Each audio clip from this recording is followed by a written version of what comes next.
Every kingdom has a story. Every throne hides a secret.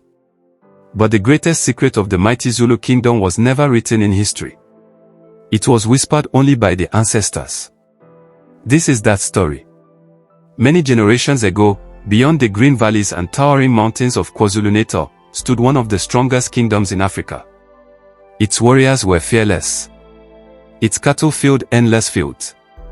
Its people lived in peace under the wise rule of King Mhlabeni. But hidden deep beneath the sacred mountain called eNtabeni rested an ancient treasure that only a few knew existed. Not gold. Not diamonds. But something far more powerful. The heart of the ancestors. A glowing stone believed to carry the blessings of every king who had ruled before. Legend said, as long as the sacred stone remained untouched, the kingdom would never fall. Only 3 people knew where it was hidden.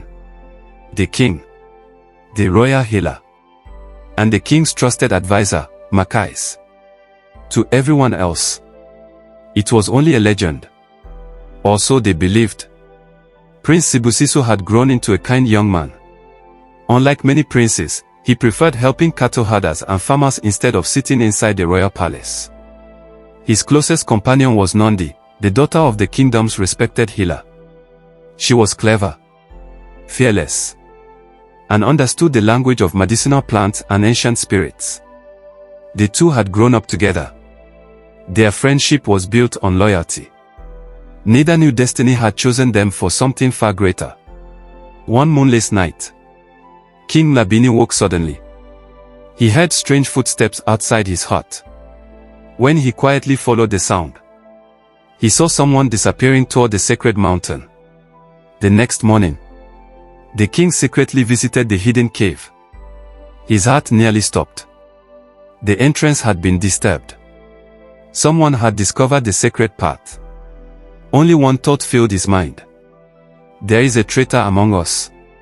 Meanwhile, Mkhize smiled quietly inside the royal court.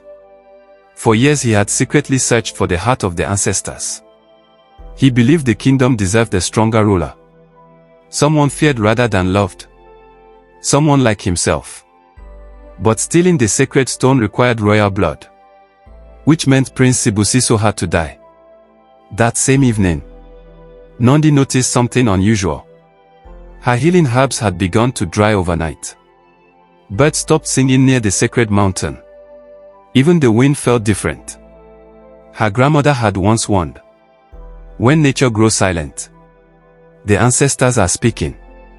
She rushed to find Sibusiso.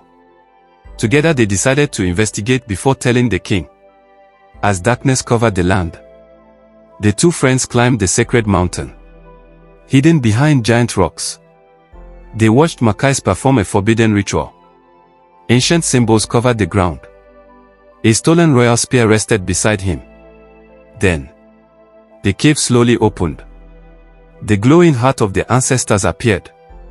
For a moment, the entire mountain shone like the rising sun. But the moment Mkhize reached for the stone, the earth shook violently. A deep voice echoed through the cave. The unworthy shall never row. Terrified, Mkhize fled. But he saw Sibusiso watching. Now the prince knew everything. The next morning, Mkhize acted quickly. He accused Prince Sibusiso of attempting to steal the sacred treasure. Many warriors believed him. After all, he had served the king faithfully for decades.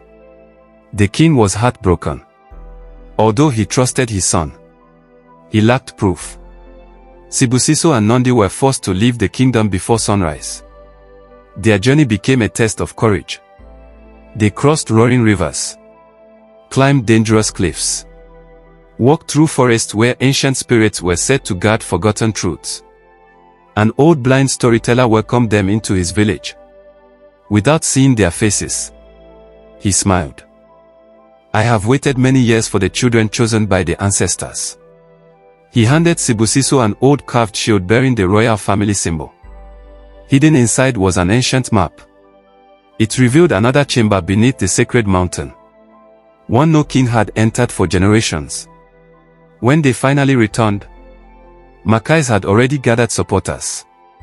He declared himself the new ruler. Fear spread across the kingdom. But Sibusiso refused to fight for revenge. He fought only for truth. Before the entire kingdom, he opened the hidden chamber. Inside stood stone carvings of every Zulu king who had ruled before. The walls told the true history. Each ruler had sworn never to use the heart of the ancestors for personal power, only to protect the people.